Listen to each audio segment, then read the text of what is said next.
ഫാത്തിമയ്ക്ക് ചില ആലോചനകൾ വന്നപ്പോൾ അബൂബക്കർ സിദ്ദീഖ് റളിയല്ലാഹു അൻഹുവും ഉമർ റളിയല്ലാഹു അൻഹു ഒക്കെ അലിയോട് പറഞ്ഞു, ഫാത്തിമക്ക് ആലോചന വരുന്നുണ്ട്, നിനക്ക് വേണമെങ്കിൽ റസൂലിനോട് ചോദിച്ചോ.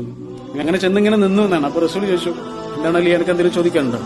ഇല്ല റസൂലൊന്നും ഉണ്ടല്ലോ, പറ, എന്തോ നിനക്ക് ചോദിക്കണ്ടല്ലോ, അല്ലെങ്കിൽ അങ്ങനെ നിൽക്കൂലല്ലോ എന്നാ പറയുന്നത്. അപ്പൊ വളരെ മടിയോടുകൂടി ഇങ്ങനെ ചോദിക്കുകയാണ്, മുഖത്തേക്ക് നോക്കാതെ, ഫാത്തിമയെ എനിക്ക് കല്യാണം കഴിച്ചു തരികയാണെങ്കിൽ ഞാൻ അവളെ പൊന്നുപോലെ നോക്കുന്നു. റസൂൽ ഇങ്ങനെ കുറച്ചേരം മിണ്ടാന്നിട്ട് ചെന്നിട്ട് വാരിപ്പുടർന്ന് പറഞ്ഞു, ഫാത്തിമ നിനക്കുള്ളതാണ്. നിക്കാഹ് കഴിഞ്ഞിട്ട് കുറച്ച് മാസങ്ങൾക്ക് കഴിഞ്ഞിട്ടാണ് മകളെ കൂട്ടിക്കൊണ്ടുപോകുമ്പോൾ റസൂലുള്ളയും പോയി. റസൂലിന്റെ ഹൃദയമാണ് ഫാത്തിമ.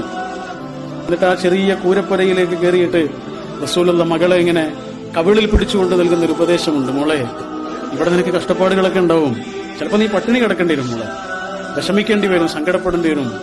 അലി പാവമാണ്, ദരിദ്രനാണ്, പക്ഷേ ഒരു കാര്യം ഞാൻ നിനക്ക് വാഗ്ദാനം ചെയ്യും, നിനക്ക് കിട്ടാവുന്ന ഏറ്റവും നല്ലൊരു ഭർത്താവിന്റെ കയ്യിലാണ് ഇപ്പൊ നിന്നെ